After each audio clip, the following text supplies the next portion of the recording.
Hello दोस्तों, हमारे channel Debashish Hindi कहानियाँ में आपका स्वागत है।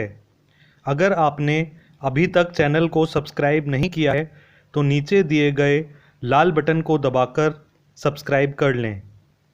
आज की लघु कथा है मछलियों का तालाब।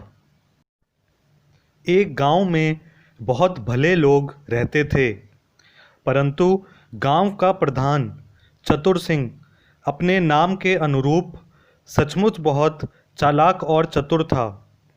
शासन की तरफ से हर वर्ष गांव के विकास के लिए धन आवंटित किया जाता था, परंतु वो पैसा ग्राम प्रधान स्वयं हड़प कर जाता था।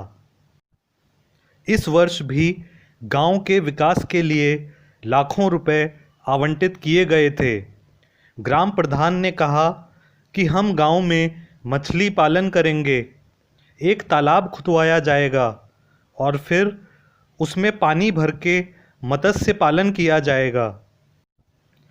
जब मछलियां बड़ी हो जाएंगी तो उन्हें बेच के अच्छी आमदनी होगी।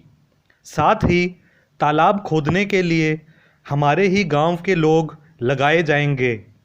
ऐसा करने से सबको रोजगार भी मिलेगा। इससे अच्छी बात और क्या हो सकती है। इस योजना को शासन से स्वीकृति मिल गई। एक विशेषज्ञ इस कार्य की निगरानी के लिए शासन ने नियुक्त कर दिया। कार्य के पहले चरण में 10 लाख रुपए की लागत से 2 महीने में तालाब खुद के तैयार हो गया। गांव के लोगों को रोजगार का भरपूर अवसर मिला। इसकी रिपोर्ट निगरानी अधिकारी ने शासन को भेज दी। कार्य के दूसरे चरण में तालाब को पानी से भर दिया गया और उसमें मछली पालने का कार्य शुरू हो गया। मछलियों को उत्तम गुणवत्ता वाला आहार दिया जाने लगा। मछलियों का रखरखाव करने के लिए गांव के लोगों को फिर से रोजगार मिला। इस कार्य में 5 लाख रुपये खर्च हुए। इसकी रिपोर्ट भी शासन को भेज दी गई। कार्य के अंतिम चरण में मछलियां खूब मोटी ताज़ी हो गईं और उन्हें बेचने पर मोटी आमदनी होने का अनुमान लगाया गया। परंतु दुर्भाग्य से मछलियों में एक जानलेवा बीमारी फैल गई, जिससे मछलियां मरने लगीं।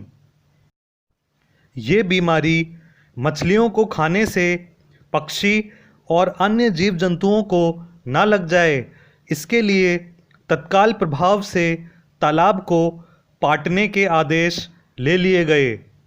जल्दी ही तालाब में वापस मिट्टी भर के उसको पाट दिया गया। इस कार्य में 5 लाख रुपये और खर्च हुए। कुल मिलाकर 20 लाख रुपए का विकास कार्य पूर्ण हो गया। ये बात बहुत कम लोग ही जानते हैं कि गांव में तालाब कभी खुदा ही नहीं, ना कभी मछलियां पाली गईं और ना वो कभी बीमारी से मरीं, और ना ही कभी कोई तालाब पाटा गया। ये सारे कार्य सिर्फ कागज़ों में पूर्ण हुए और विकास गांव का नहीं हुआ। सारा विकास ग्राम प्रधान और निगरानी अधिकारी का ही हुआ। अगर आपको ये कहानी पसंद आई हो तो नीचे दिए गए लाल बटन को दबाकर चैनल को सब्सक्राइब कर लें, ताकि हमारी अन्य कहानियों की सूचना भी आप तक पहुंच सके। इस चैनल पर कुछ और कहानियाँ आपके सुनने के लिए उपलब्ध हैं, जो आप स्क्रीन पर दिख रही प्लेलिस्ट को दबाकर सुन सकते हैं।